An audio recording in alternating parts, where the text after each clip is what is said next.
দর্শক মন্ডলী আসসালামু আলাইকুম। ঈদের পরে চলে আসলাম আপনাদের মাঝে ধানের কিছু আপডেট নিয়ে। ব্যাপারী থেকেই শুনুন আজকে উনি কি কি ধান এবং কি কি দামে বিক্রয় বা ক্রয় করলো।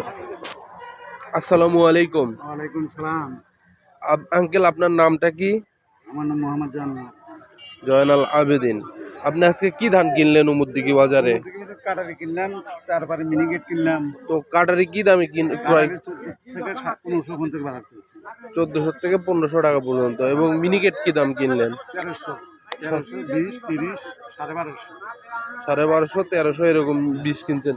সুবললতা ধান বা 1200 টাকা। সুবললতা ধান 1200 টাকা। এবং আপনার ওই আগুরঞ্জিত বা 49 এই ধানগুলো কি বাজারে আছে? না হলে বাজারে নেই, আর পাওয়া যায় না। আগুরঞ্জিত আর ধান আর বাজারে নেই। এইগুলো বাজারে পাওয়া যায় না। আর আপনার রড মিনিকেট কত করে কিন? রড মিনিকেট 1100, 1050। 1100, 1050 এই দামে আজকে উমুরদিঘি বাজারে ক্রয় বিক্রয় হইলো না? ঠিক আছে।